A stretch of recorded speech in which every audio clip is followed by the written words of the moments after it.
Boa tarde, irmãos. Deus abençoe a todos. Feliz sábado, graça e paz. Eu gostaria de falar um pouquinho hoje sobre Ellen White, né?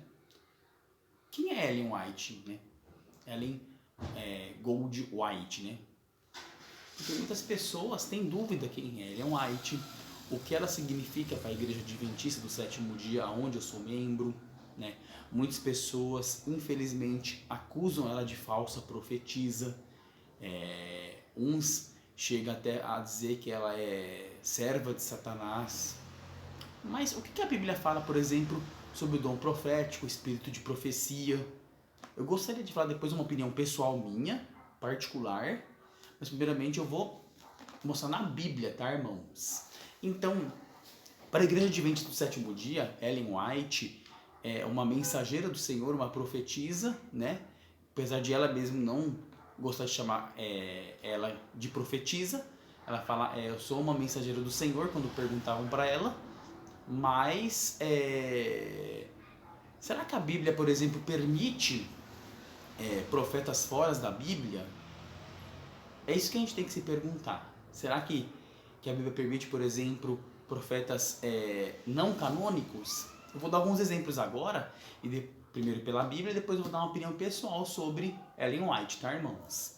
Por exemplo, vamos ali para Êxodo 15, verso 20, ó. Primeiro exemplo de profetas não canônicos, que não tem livros bíblicos, ó. Deixa eu me ajeitar aqui direitinho, tá, irmãos? Êxodo 15, verso 20, ó.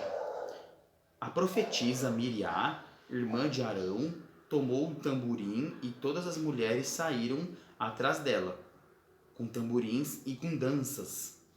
Aqui no verso 20 dá um exemplo de Miriam, e que fala o quê? Que Miriam era profetisa, só que Miriam ela não tem nenhum escrito livro na Bíblia. Outro exemplo, vamos para Juízes 4, verso 4. Olha aqui Juízes 4, verso 4 fala. A gente vai ler alguns capítulos e versículos sobre profetas que não tem escrito o livro da Bíblia, né? Mas depois a gente vai reconhecer um profeta verdadeiro e um profeta falso, tá, irmãos? Ó, Juízes 4, verso 4 diz o quê?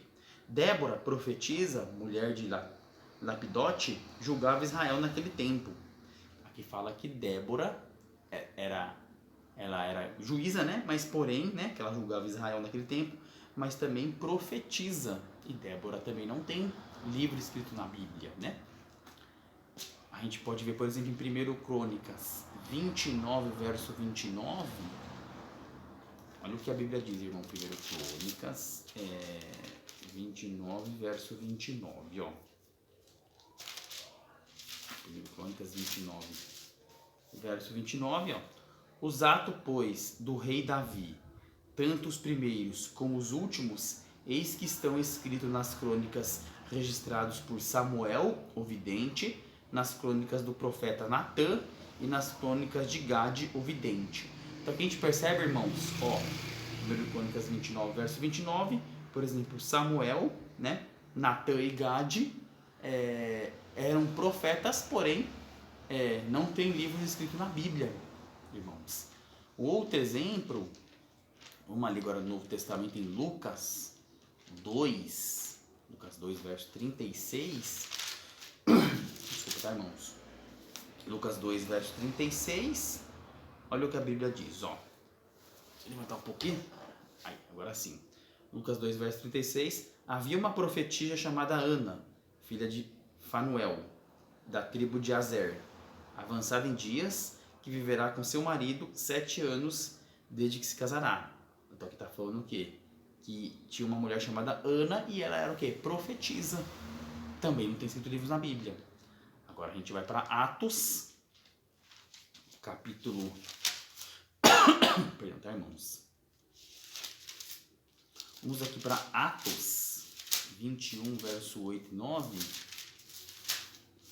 Atos capítulo 21,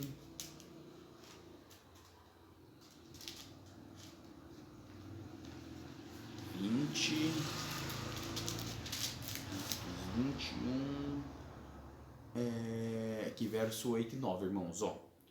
No dia seguinte partimos e fomos para Cesareia.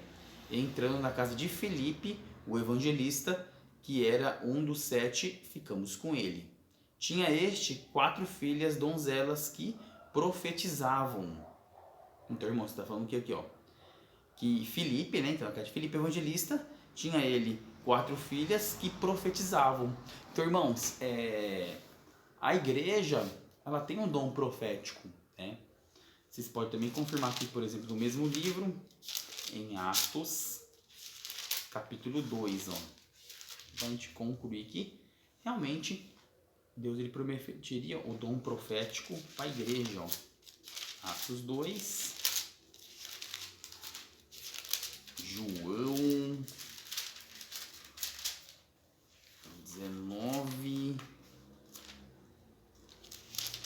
ó, Atos, capítulo 2, 6, aqui, ó. Atos 2, verso 17, ó. E acontecerá nos últimos dias, diz o Senhor, que derramarei do meu espírito sobre toda a carne. Vossos filhos e vossas filhas profetizarão. Vossos jovens terão visões e sonharão vossos velhos.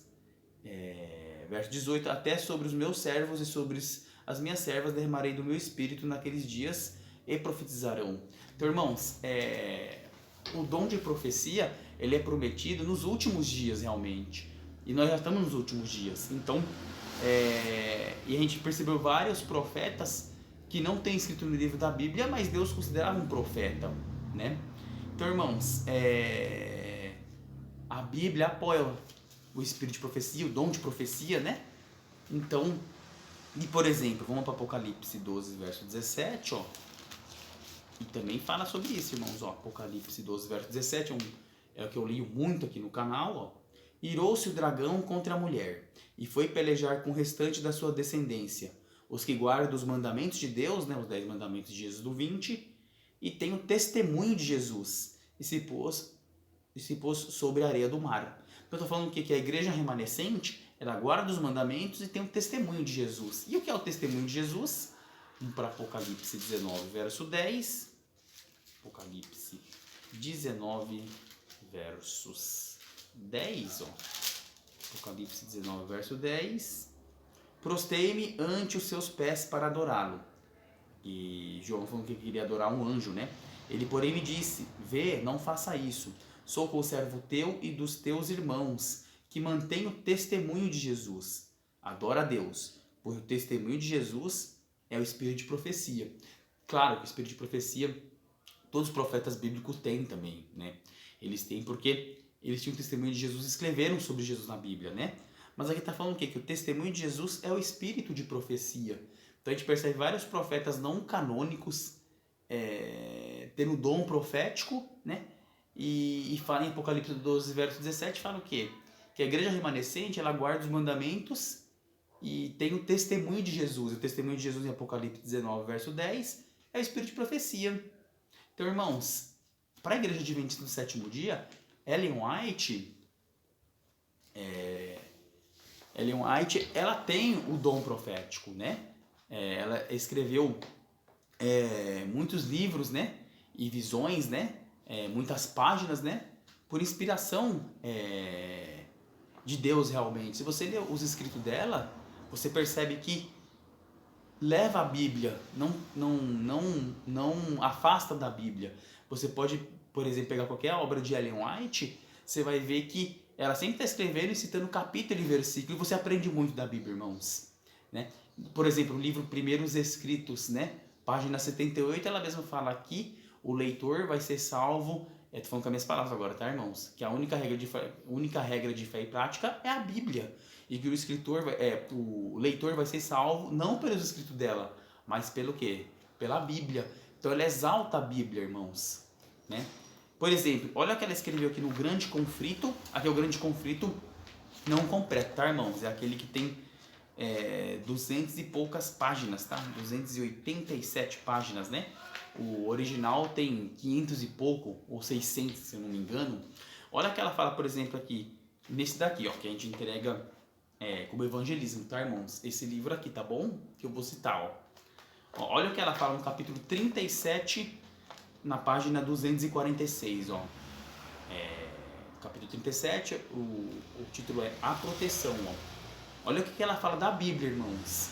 Deus conduz seus seguidores à Bíblia como sua única proteção contra o poder dos espíritos maus.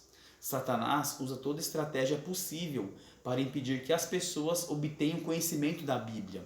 A cada reavivamento de sua obra do Senhor, sua atuação se torna mais intensa. Logo testemunharemos o início da batalha final contra Cristo e seus seguidores. A falsificação será tão parecida com o verdadeiro que será impossível identificar a diferença entre ambos, a não ser pelas Escrituras. Então você vê, irmãos, Ellen White exaltando o que no livro dela, O Grande Conflito, a Bíblia. E ela está falando que a nossa proteção é o quê?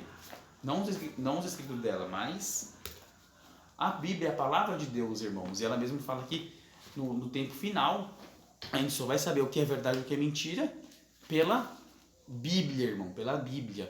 Então, irmãos, quem fala que ela é uma falsa profetisa, por exemplo, é porque não leu um livro dela inteiro, tirou fora do contexto, né? E a gente percebe que ela exalta a lei de Deus, por exemplo. Isaías 8, verso 20, fala que a lei e o testemunho, se eles não falarem conforme isso, nunca verão a alva, ou no hebraico nunca serão iluminados. Então a gente percebe o quê? Que Ellen White exaltava a lei de Deus, né? Você também percebe ali, por exemplo, em Mateus 7 ali, né? Ali no verso 14, 15, né? 13, 14, 15, na sequência. Deixa eu ver se é Mateus 7. Eu não vou ler para não ficar muito intenso, tá, irmão? Mateus 7 aqui, ó. 15, 16, desculpa, né? 15, 16, né? Do 15 a 18, ó. O que fala o quê? Se a gente, para identificar um verdadeiro ou um falso profeta, pelos seus frutos vocês conhecerão. E a gente percebe que os frutos de Ellen White, irmãos, é frutos bons. Você, por exemplo, lê esse livro aqui, Vida e Ensinos, ó. Você aprende muito, por exemplo, como foi a infância de Ellen White, como Ellen White se relacionava com a Bíblia, com Jesus Cristo, né, irmãos? Como Ellen White já deixou até o filhinho pequeno, cuidar do filhinho pequeno, bebezinho, para pregar a palavra de Deus em outros lugares, deixou com uma família que ela tinha muita amizade, depois teve contato com ele só depois dos 5 anos, né? Vai ter uma história também que ela fala, por exemplo, que eles eram tão pobrezinhos que tinha que escolher, por exemplo, um casaquinho pro filho ou um leite, não tinha dinheiro pros dois.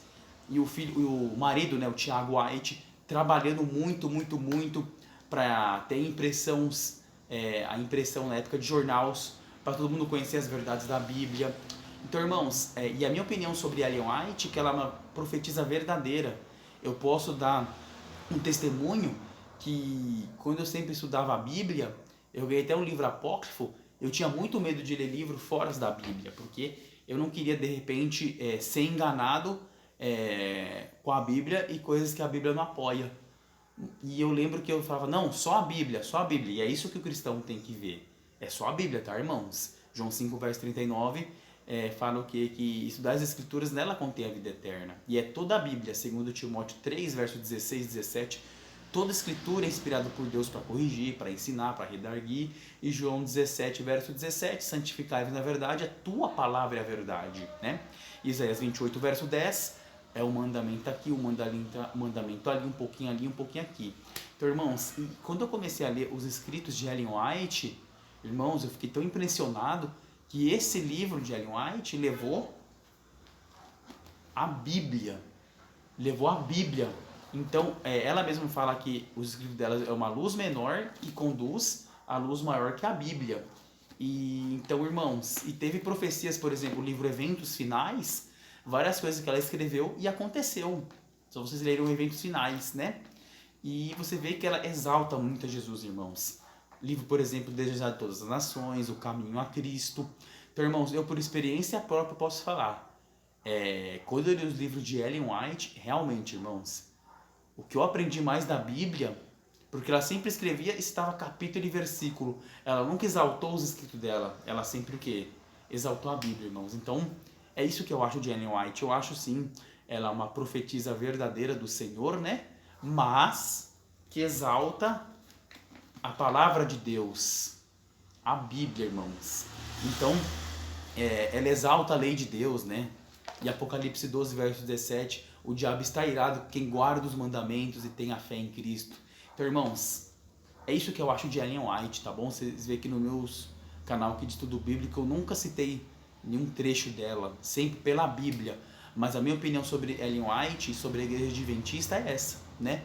Que ela é uma verdadeira profetisa, tá, irmãos? Um grande abraço a todos, graça e paz. E lembre-se, se vocês quiserem conhecer sobre Ellen White, leiam o livro dela. Vocês vão se surpreender. Deus abençoe a todos. Glória a Deus.